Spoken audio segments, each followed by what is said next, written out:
नमस्कार, प्राइम नून देख रहे हैं आप। आपके साथ मैं हूं जैस्मिन शर्मा। इस बुलेटिन में आपका बहुत स्वागत करती हूं। हेडलाइंस के बाद अब तफसील से रुख करेंगे खबरों को और शुरुआत करेंगे रामबन से मिल रही बड़ी खबर के साथ, जहां मालीगाम क्षेत्र में अचानक आई बाढ़ से तबाही हुई है। संपत्ति का भारी नुकसान बताया जा रहा है। नुकसान का आंकलन फिलहाल किया जा रहा है और रामबन में ये भारी तबाही बारिश की वजह से हुई है। इस वक्त की बेहद अहम खबर आपको बता रहे हैं। मालीगाम क्षेत्र में अचानक बाढ़ आई है। संपत्ति को यहां पर भारी नुकसान हुआ है। नुकसान का आंकलन किया जा रहा है। राहत बचाव कार्य मौके पर जारी है। अचानक बाढ़ की वजह से हालात उतर-बितर नजर आ रहे हैं। तस्वीरें आप देख सकते हैं। ये मालीगाम रामबन जिले की तस्वीरें हैं, जहां अचानक बाढ़ आई है। जनजीवन यहां पर अस्त-व्यस्त हो गया है। रह रहकर लगातार बारिश का दौर पूरे जम्मू कश्मीर में जारी है और उसी क्रम में रामबन से ये बड़ी खबर आपको दे रहे हैं, जहां के मालीगाम क्षेत्र में अचानक बाढ़ से तबाही का मंजर देखने को मिल रहा है। संपत्ति का भारी नुकसान यहां पर हुआ है। नुकसान का आंकलन फिलहाल किया जा रहा है। खेत खलिहान भी यहां पर बारिश की वजह से बर्बाद हुए हैं। बिलाल बाली हमारे सहयोगी ज्यादा जानकारियों के साथ फोन लाइन पर जुड़े हैं। बिलाल, मौके से ताजा अपडेट्स। देखिए जैस्मीन, बारिशें जो हो रही है उसकी तबाहकारियां जो है वो सामने आ रही है। हमारे पास जो रिपोर्ट्स है वो मालीगाम और आलिनबास इलाकों में जो है भारी लैंडस्लाइड और बाढ़ ने काफी लोगों को नुकसान पहुंचा है, काफी घरों को नुकसान पहुंचा है। उसमें जो हमारे पास इतलात अभी तक डिप्टी कमिश्नर रामबन ने साझा की है, उसमें उन्होंने ये इंफॉर्मेशन दी है कि तहसीलदार उकड़ाहाल जो पोगल परिस्तान है वो मौके पर मौजूद है और एक घर जो है गुलाम नबी सना अब्दुल अजीज आर आलिनबास की छानबास वार्ड नंबर 2 का जो है मुकम्मल तौर से वो खत्म हो गया है, जिसके बाद उनको सेफर लोकेशन पर वहां से शिफ्ट किया गया है। उसके अलावा भी मालीगाम इलाके में भी वहां पर भी काफी नुकसान हुआ है और दीगर इलाके जात में पोगल और परिस्तान और सेनापति के इलाकों में भी लैंडस्लाइड की वजह से लोगों को खतरा लाहिक है, कहीं बस्तियों को खतरा लाहिक है। इस दिन में जो एडमिनिस्ट्रेशन है वो पूरी चीजों का आंकलन कर रही है, जायजा ले रही है कि किस तरह की सूरत हाल है और बारिशें लगातार हो रही है और बारिशों की वजह से जो सैलाबी सूरत हाल या डिजास्टर वाला माहौल है वो जिला रामबन से रिपोर्ट किया जा रहा है। और इस दिन में आवाम से भी मुतहरिक होने की अपील है कि वो ऐसी दरिया नदी नालों के करीब न जाए। हमने अभी देखा कि जो पोगल नाला है वो उफान पे है। उसने मगरकोट के मकाम पर एक पुल जो है पंचायत घर सोजमतना को मिलाता था, उसको भी पूरा डैमेज कर दिया है। उसके अलावा भी बहुत छोटे नदी नालों पर जो पुल वगैरह बने हैं उन्हें भी नुकसान पहुंचने का अंदेशा है। तो लोगों से गुजारिश है कि वो घरों से कम बाहर निकले आज के दिन में, और जब तक बारिश की सूरत हाल बनी हुई है। जो प्रेडिक्शन है एमईटी की वो आने वाले दिनों के लिए भी उन्होंने प्रेडिक्ट किया है कि मौसम खराब होना है। और जी बिलाल, आप जानकारी दे रहे हैं कि यहाँ पर लैंडस्लाइड का भी खतरा बना हुआ है और जिस तरीके से बाढ़ आई है लोगों के घरों को नुकसान हुआ है और आगे आने वाले समय के लिए भी इस तरह की जो चेतावनी है वो मेट की तरफ से जारी की गई है। तो लोग किस तरीके से एहतियात बरत रहे हैं और जिन लोगों के घरों को खतरा लग रहा है वो लोग क्या किसी दूसरी जगह शिफ्ट हो रहे हैं या प्रशासन की तरफ से कोई मदद, प्रशासन की तरफ से लोगों को किसी तरीके की रहने की व्यवस्था या उनकी तरफ से कोई एडवाइजरी अभी तक जारी की हो? बिलाल, हाँ बिल्कुल, देखिए एडवाइजरी तो हर वक्त में आती रहती है, चाहे वो डिस्ट्रिक्ट एडमिनिस्ट्रेशन हो, पुलिस हो, जम्मू कश्मीर प्रशासन भी एडवाइजरी जारी करता रहता है मौसमी सूरत हाल के दौरान। ताहम ये जो पहली जो इमदाद जो इन लोगों को नुकसान पहुंचा है वो मकामी लोगों ने किए, क्योंकि सुबह सवेरे से ही आज बारिश जो है बहुत तेज इंटेंसिटी में हुई है। तो उसके बाद जब ये सूरत हाल सुबह होते होते पैदा हुई तो लोगों ने वहाँ पर की जो अवामी नुमाइंदे हैं, चाहे पंच, सरपंच हो, डीडीसी, काउंसलर्स हो, सब लोगों ने आवाम से राब्ता किया और उन लोगों की मदद करने के लिए पहल की आवाम ने। और उसके बाद जो एडमिनिस्ट्रेशन तक ये कम्युनिकेशन पहुंचा वीडियो और फोटोज के जरिए भी, तो एडमिनिस्ट्रेशन भी अलर्ट होगी। उसमें जो तहसील पोगल परिस्तान के इस वक्त के जो इमीडिएट वहाँ तहसीलदार है वो मौके पर निकले। उसके बाद डिप्टी कमिश्नर को भी वहां से इन्फॉर्म किया गया, उन्होंने भी ट्विटर के जरिए साझा किया है कि एक शख्स का घर जो है पूरे तौर से तबाह हो गया है। और हम बार बार देखते रहते हैं कि एडमिनिस्ट्रेशन चाहे दरियाई चिनाब के आसपास के लोग रहने वाले हो उनसे भी ये अलर्ट जारी करते रहते हैं कि दरियाई चिनाब का पानी भी बढ़ सकता है। और दिगर नदी नाले रामबन में, क्योंकि पहाड़ी क्षेत्र है, यहाँ पर नदी नाले बहुत सारे ऐसे होते हैं जो ऐसे ही मानसून और सैलाबी सूरत हाल पैदा कर देता है मानसून में। तो लोगों से वैसे भी हम लोग भी अपील करते हैं, गुजारिश करते हैं कि वो जरा एहतियात का मुजाहिरा करे, घरों से बाहर कम निकले और सफर करने से गुरेज करे। जो रोड सड़क राब्ते हैं उन्हें भी नुकसान पहुंचता है जो हिली एरियाज में है। जिस तरह नेशनल हाईवे बंद होता है उसी तरह से जो जिला रामबन के दीगर रास्ते हैं, जो बहुत सारे हमारी पंचायतों को, जैसे खड़ी नील इलाका है, खड़ी है, उसके बाद का इलाका भी है, पोगल परिस्तान है, और राजगढ़, दूल, संगलदान समेत तमाम तरह के जो इलाके जाते हैं बिल्कुल बिल्कुल बिलाल, यानी वहां पर भी खतरा लाहिक हो जाता है वो भी इस बारिश की वजह से प्रभावित हुए हैं, बाढ़ की वजह से प्रभावित हुए हैं और आगे आने वाले समय के लिए भी यहाँ पर एडवाइजरी जारी की गई है। बिलाल, नजर आप बना के रखें। बहुत शुक्रिया हमारे साथ जुड़ने के लिए और तमाम जानकारियां दर्शकों तक पहुंचाने के लिए। आगे बढ़ते हैं और कुलगाम से आपको बड़ी खबर देंगे, जहां एक ड्रग तस्कर को गिरफ्तार किया गया है। प्रतिबंधित पदार्थ भी उसके पास से बरामद हुआ है। एनडीपीएस एक्ट के तहत मामला दर्ज भी कर लिया गया है। ऑपरेशन ड्रग्स फ्री कुलगाम के तहत यह कार्रवाई हुई है। ड्रग्स के खिलाफ जीरो टॉलरेंस की नीति को अपनाते हुए हर जिले में इस तरीके से कार्रवाइयों को अंजाम दिया जा रहा है। कुलगाम से बड़ी खबर और तस्वीर भी आपको दिखा रहे हैं। एक ड्रग तस्कर को गिरफ्तार किया गया है। इसके पास से प्रतिबंधित पदार्थ भी बरामद हुआ है। एनडीपीएस अधिनियम के तहत मामला दर्ज कर ऑपरेशन ड्रग्स फ्री कुलगाम के तहत इस कार्रवाई को अंजाम दिया गया है।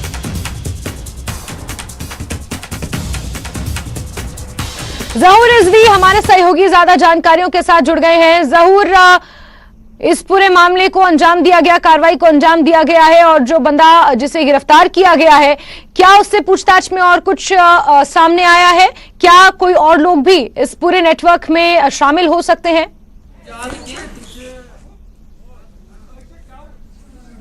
बिल्कुल जैस्मीन, मैं आपको बताऊं कि जिला कुलगाम की अगर हम बात करें तो कुलगाम पुलिस जो है आए दिन इस तरह की एक्टिविटीज़ और स्पेशली अगर हम वॉर अगेंस्ट ड्रग्स की बात करें तो उसमें बढ़ चढ़कर जो है वो ऑपरेशंस कर रही है। और कल ही की बात है, कल तकरीबन जैसा कि पुलिस ने अपने प्रेस रिलीज में बताया कि तकरीबन 4 बजे के करीब आलमगंज क्रॉसिंग जो शोपियान कुलगाम का रोड है, मेन रोड है, उस पर उनने नाका लगाया था। तो तकरीबन 11 किलोग्राम जो फुकी है वो यहाँ पे जब्त की गई है और इस हवाले से बाज़ाब्ता तौर पे जो है कुछ लोगों को गिरफ्तार किया गया है। अरशद अहमद भट्ट एक नौजवान है, उसको गिरफ्तार किया गया इस हवाले से। और हम आपको बताएं कि ये ओवरऑल अगर हम देखें तो कल परसों भी हमने ये देखा कि भारी मिकदार में बड़ी खेप जो है ड्रग्स की वो आए दिन जब्त की जाती है और इस तरह से एनडीपीएस एक्ट में बहुत सारे लोगों को गिरफ्तार भी किया जाता है, उन्हें सलाखों के पीछे धकेला जाता है। और कुल मिलाकर अगर हम गुज़श्ता 3, 4, 5 महीनों की बात करें, जनवरी के महीने से अगर हम शुरू करें अप टू दिस मंथ जुलाई तक तकरीबन 150 के करीब एफआईआर जो हैं एनडीपीएस में जो दर्ज किए गए हैं मुख्तलिफ थानों की। अगर हम बात करें जिला कुलगाम की तो जिला कुलगाम कुल मिलाकर इसमें काजीगुंड पुलिस स्टेशन भी आते हैं, जो हाईवे का पुलिस है वो भी जिला कुलगाम के तहत आता है। तो मातहत पुलिस थानों में इस तरह की कार्रवाइयाँ अंजाम दी जा रही है। न सिर्फ फुकी बल्कि चर्स और जो कोडीन है या फिर दीगर जो नशावर चीज़ें हैं वहाँ पे जब्त की जा रही है। और इस हवाले से कुलगाम पुलिस ने जो पिछले कई महीनों से जो कार्रवाई अंजाम दी है उसकी काफ़ी सराहना की जा रही है। अगर हम लोगों की बात करें तो आम लोग इसकी काफ़ी सराहना कर रहे हैं क्योंकि बेशतर नौजवान जो हैं ड्रग्स में मुलव्वस हो रहे हैं और ड्रग्स का शिकार हो रहे हैं। मुतासिरा नौजवानों का इलाज मुआवजा भी किया जा रहा है। जैस्मीन, मैं आपको बताऊं कि ये जो 11 किलोग्राम फुकी है, इस तरह की कई कंसाइनमेंट्स जो हैं वो जब्त की गई है माजी में भी। और अभी पुलिस जो है वो मुख्तलिफ नाकों के जरिए नाके लगा के जो है ऐसे लोगों के खिलाफ जो है वो निबर्द आजमा हो रही है। जंग में उनके खिलाफ जो है बाज़ाब्ता तौर जो हम बोल रहे हैं पहले भी कि वार अगेंस्ट ड्रग्स, उसमें बराबर इस तरह की कार्रवाइयां जो है जास्मीन जो अंजाम दी जा रही है। और जैसा कि हमने लास्ट में भी ये कहा कि गुज़श्ता दिनों भी इस हवाले से जो है तफासिल जमा की थी और हमने ये नाजरीन तक पहुंचाया कि किस तरह से जिला कुलगाम जो है ड्रग्स में काफ़ी उछाल भी आया है, लेकिन पुलिस और इंतज़ामिया ने जिस तरह से इस पर कर्ब किया वो उसकी सताइश जितनी भी की जाए उतनी कम है। और यही वजह है कि आए दिन पुलिस इस तरह की कार्रवाइयाँ जो है वह अंजाम दे रहा है। और यही वजह है कि आज भी ये जो है बीबाग इलाके में बीबाग पुलिस स्टेशन के अहलकारों ने ये कार्रवाई बिल्कुल जहूर कुलगाम में जीरो टॉलरेंस नशे के खिलाफ इस नीति को अपनाते हुए इस कार्रवाई को अंजाम दिया गया और एक के बाद एक नशा तस्करों को गिरफ्तार किया जा रहा है। जहूर, बहुत शुक्रिया तमाम जानकारियों के लिए। और खबर डोडा जिले से, जहां विभाग परिषद डीडीसी के अध्यक्ष और भाजपा नेता धनंतर सिंह कोतवाल ने अतिरिक्त जिला विकास आयुक्त एडीडीसी डोडा प्राण सिंह को कारण बताओ नोटिस भेजा है। धनंतर सिंह ने उन पर डीडीसी को कमजोर करने का आरोप लगाया है। डीडीसी अध्यक्ष ने अपने कारण बताओ नोटिस में कहा है कि वर्तमान वर्ष के कैपेक्स योजना तैयार करते समय डीडीसी को पूरी तरह से अंधेरे और अलग थलग रखा गया। कौंसिल की तरफ से कोई प्लान जो है यहाँ से नहीं गया है। मैंने सुना है कि इन लोगों ने इंडिविजुअली कुछ लोगों को अप्रोच किया है और उनसे कोई बार्गेनिंग की गई है, तो वो प्लान इन्होंने भेजा है जो टोटली इलीगल है, जो कानून में कहीं वो जायज नहीं है। तो हमने ये सारा संज्ञान लेते हुए अपने सीओ को जो है वो पूछा है कि वो बताएं, वो जस्टिफाई करें कि भाई उन्होंने कैसे ये सारी चीजें की हैं। तो अगर वो इसमें एक वीक्स टाइम उनको दिया गया था जो अभी पूरा हो गया है, लेकिन उनकी तरफ से कोई रिस्पांस हमें नहीं मिला है। तो हमें लगता है कि कहीं ना कहीं कौंसिल को जो इग्नोर किया जा रहा है और डेवलपमेंटल काम जो है उनको रोका जा रहा है। और खबरों का सिलसिला जारी है, लेकिन वक्त एक बहुत छोटे से ब्रेक का।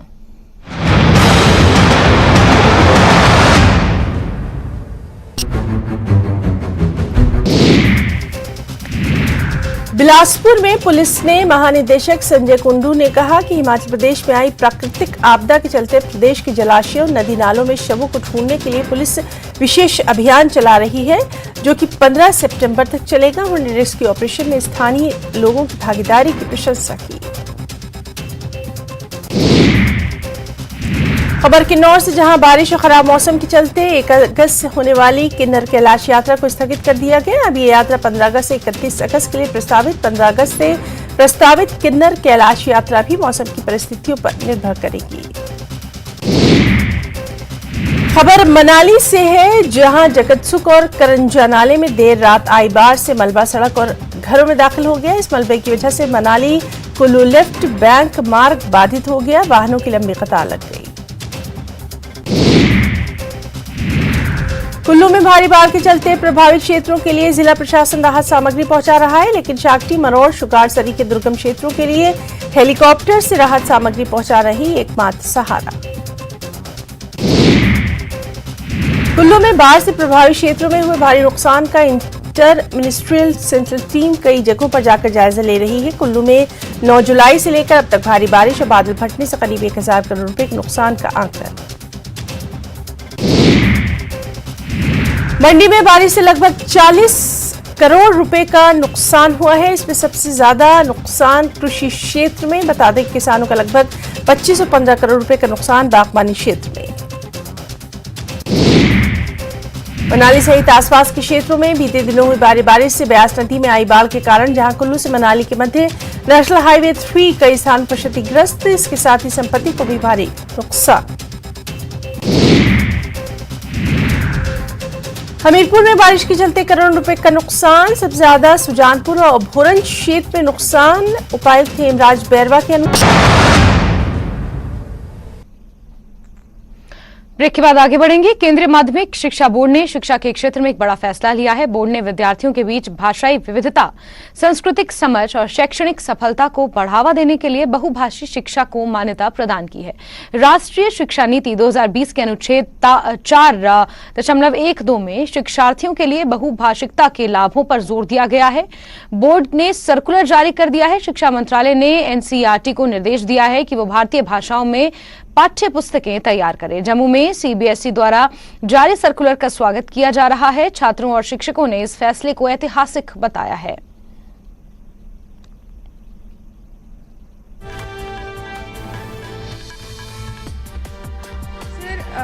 सर हमें पता है English is very important for us. English helps us break the language barriers and communicate with people all around the world. But एक क्लासरूम जो होता है it is filled with students of different kind. कुछ बहुत जल्दी समझ जाते हैं and some take time to learn things, but आखिर में वो भी बहुत अच्छे से समझ लेते हैं। इन कुछ बच्चों को इंग्लिश में उतने अच्छे से अगर समझ नहीं आता है तो उनके लिए हिंदी में समझना बहुत इम्पोर्टेंट हो जाता है, क्योंकि कुछ का बैकग्राउंड ऐसा नहीं होता है, उनके घर पे इंग्लिश नहीं, कोई रिमोट एरिया से आता है, तो उन बच्चों को इंग्लिश बहुत उनकी लैंग्वेज, अपनी मदर लैंग्वेज है हिंदी में बात करना उनको बहुत उनके लिए बेनिफिशियल हो जाता है। हाँ जी, तो मैं भी, अगर मेरे को भी कभी जब टीचर पढ़ा रहा हो, if I am getting trouble in understanding something, the teacher tries her best to make me understand it. फिर उससे फर्क नहीं पड़ता if it is in Hindi और English. If I am understanding it, then it is the foremost important thing for us. जो parents होते हैं वो भी एक्सपेक्ट करते हैं कि स्कूल्स में जो हमारा बच्चा अब जा रहा है उसको इंग्लिश में पढ़ाया जाए, मगर उस बच्चे को इंग्लिश में हम पढ़ा रहे हैं मगर उसको समझ भी आना चाहिए. हम उसकी बेस बना रहे हैं इंग्लिश में, वो उसके लिए डेफिनेटली बेनिफिशियल है, मगर उसको समझाने के लिए बेहतर तरीके से we have to try it in Hindi and mother tongue. Sir, इससे बहुत ज़्यादा बेनिफिट हो सकता है. जैसे कि हमारी जो एजुकेशन पॉलिसी है, हमारी गवर्नमेंट इस टाइम उसी पे ध्यान दे रही है, जिसके कारण जो है हमारा जो फ्यूचर में आने वाली जनरेशन हैं उसके बच्चे जो हैं मतलब उनका स्ट्रांग बेस होगा और वो मतलब हर चीज़ में अच्छे हों. तो जो हमारी गवर्नमेंट है वो प्रमोट इसलिए करना चाहती है ताकि जो बच्चे हैं उनकी इन्वॉल्वमेंट ज़्यादा हो. कुछ बच्चे ऐसे भी होते हैं जिनको इंग्लिश में नहीं समझ आता, जिनको इंग्लिश बोलना नहीं आती, लेकिन जो बच्चे इस प्रॉब्लम से जूझ रहे हैं वो लोग इससे बच सकते हैं. जैसे कि अब हमारी गवर्नमेंट जो चाहती है कि वो हम रीजनल लैंग्वेजेस में बुक को प्रिंट करेंगे और साथ में जो है हम रीजनल लैंग्वेजेस में बच्चों को टीच करने की कोशिश करेंगे. तो जब इस प्रोसेस से जो है बच्चों की इन्वॉल्वमेंट भी ज़्यादा होगी और बच्चों की अंडरस्टैंडिंग भी ज़्यादा बढ़ेगी, जिससे जो है उनके कॉन्सेप्ट ज़्यादा क्लियर होंगे, जिससे कि जो है मतलब बच्चे ज़्यादा अच्छा पढ़ पाएंगे. और ये चीज़ जो है हमारे कंट्री के फ्यूचर के लिए बहुत अच्छी हो सकती है, ताकि कि जो हमारे बच्चों का अगर बेस क्लियर होगा तो वो ज़्यादा वो इनोवेशंस कर सकते हैं, उनको न्यू चीज़ें पता चलेंगी. और ये स्टेप जो है हमारी अनएम्प्लॉयमेंट की समस्या को भी थोड़ा कम कर सकता है, क्योंकि अगर नई लैंग्वेजेस में पढ़ाएंगे तो नए टीचर्स की ज़रूरत होगी जो कि नई लैंग्वेजेस में पढ़ा सकें. डिफरेंट लैंग्वेजेस में पढ़ाने के लिए नए टीचर्स आएंगे, जिससे एम्प्लॉयमेंट भी थोड़ी ज़्यादा बढ़ेगी. और जो हमारी कंट्री की एक बहुत बड़ी प्रॉब्लम है अनएम्प्लॉयमेंट, उसमें भी हमें थोड़ी रिलीफ मिल सकती है. ये बहुत फ़ायदेमंद होगा क्योंकि कुछ बच्चे रिमोट एरियाज से आते हैं, वो इंग्लिश समझ नहीं सकते क्योंकि हर बच्चे का अलग होता है. कुछ बच्चे जल्दी से इंग्लिश समझ लेते हैं और कुछ नहीं समझते. जो नहीं समझ सकते वो टीचर से बात करके अपनी रीजनल लैंग्वेज या मदर लैंग्वेज में समझ सकते हैं उस पर्टिकुलर चीज़ को. Despite English is not our language, we all the schools are just promoting it. English हमारी कोई भाषा नहीं है हमारी, और हम उसको सारे स्कूल उसको प्रमोट करने में लगे हैं क्योंकि बच्चे ज़्यादा मल्टीलिंगुअल लैंग्वेज समझ सकते हैं जो उनको समझ आती है. अगर वो उनको उसमें पढ़ाएंगे तो वो ज़्यादा अच्छा रहेगा, उनके फ़ायदा रहेगा. और जैसा कि अगर NCERT जो बुक्स भी है वो भी अगर हर लैंग्वेज में छपेगी तो वो बच्चों के लिए भी आसान होगा उसको पढ़ना, और जो इंटेलिजेंट बच्चे हैं उनके लिए भी और जिनको थोड़ा कम समझ आता है उनके लिए भी. Sir, I think it is a very appreciative and step to implement in the schools. और सर हम भी as teachers would like it to be implemented as soon as possible, because sir I think कि we understand the importance of clarity of concepts जो कि a student must have, and I think the clarity of concept that a student is able to have in his or her own regional language has a better impact. तो I think कि ये बच्चे के लिए भी बहुत अच्छा रहेगा and even for teachers also, because I think एक इमोशनल कनेक्ट बन जाता है between the student and the teacher when he is able to speak in his or her own regional language. तो आई थिंक जो emotional connect का जो factor जो missing है with the promotion of English, so I think we will be able to have that also. So we really appreciate and welcome this step. It can be said bilingual, थोड़ा बहुत अगर हम चलें जो हर स्कूलों में होता है, इंग्लिश एंड हिंदी, और to some extent in some schools depending upon the regional language जो वहाँ जो चलती है. तो इस तरह की पढ़ाई तो चलती है, but completely depending upon the multilingual. Sir अभी कल ही सर्कुलर आया है, it's too early to make a call that it is going to benefit all the children, because teachers को भी परेशानी होगी. जैसे मैं तो सर बिहार से आया हूँ, I know English, I know Hindi, I have been born and brought up in West Bengal, I know Bengali, I can speak Bengali. अगर मुझे यहाँ क्लास लेनी पड़े as I do take English classes, और मुझे बच्चे को कुछ समझाना है, तो I can restore to English, वहाँ इंग्लिश से हिंदी तक जा सकता हूँ. डोगरी में मैं नहीं आ पाऊंगा. वो तो आपका एक्सेप्शनल है, लेकिन जो नहीं, बाकी टीचर्स के लिए भी सर आएगी, दिक्कतें आएगी, बट बच्चों के लिए बेनिफिट है. ओवरऑल बच्चों के लिए बेनिफिट इसलिए आएगी कि बच्चे जो हैं छोटे बच्चे स्पेशली, उनके केसेस में it is going to help a lot. But yes, challenges are there, क्योंकि कोई भी चीज वन साइडेड नहीं होती है. The grass looks greener on the other side only. So same यहाँ भी वही है कि जो मल्टीलिंगुअल सिस्टम है ये कहीं ना कहीं it is going to benefit the children to some extent और the other. Though some challenges are there but let us see. Rural areas में ज़्यादा बेनिफिट रहेंगे. शहरी इलाके जो हैं the most of the cities big cities Delhi की बात कर लें या ये तो मेगा टाउन्स हो गए, यहाँ दिक्कतें थोड़ी सी आएंगी. यहाँ it is not going to be much more effective but yes छोटे छोटे जो प्लेसेस हैं those who are in the sub divisional areas और ब्लॉक लेवल पे जो स्कूल्स हैं या जो नवोदय विद्यालय हैं, केंद्रीय विद्यालय हैं या EMRS है एकलव्य मॉडल रेजिडेंशियल स्कूल, वो जो ट्राइबल एरिया या जो उस एरिया से जो बच्चे आते हैं उनके लिए बहुत ज़्यादा बेनिफिट मतलब कि होने वाला है. चलिए आगे बढ़ेंगे और मेंढर से आपको खबर देंगे जहां के नाका मंगेरी क्षेत्र में एक डंपर वाहन सड़क से फिसलकर खाई में गिरने से चालक की मौत हो गई. पुलिस अधिकारी ने कहा कि नाका गांव इलाके में डंपर दुर्घटनाग्रस्त हुआ. स्थानीय स्वयंसेवकों और पुलिस द्वारा बचाव अभियान शुरू किया गया. चालक की मौके पर ही मौत हो गई. पुलिस अधिकारी ने कहा कि मामला दर्ज कर लिया गया है. टिप्पर एक्सीडेंट हो गया है नक्का मंजाड़ी एरिया में और उसमें कुछ लोग फंसे हुए हैं, लिहाजा हेल्प के लिए अपनी एम्बुलेंस भेजो. तो हमने यहाँ से एम्बुलेंस भेजी और वहाँ लोकल एम्बुलेंस को भी हमने अपन एक्शन में लाया. दोनों एम्बुलेंस पहुँच गई वहाँ पे.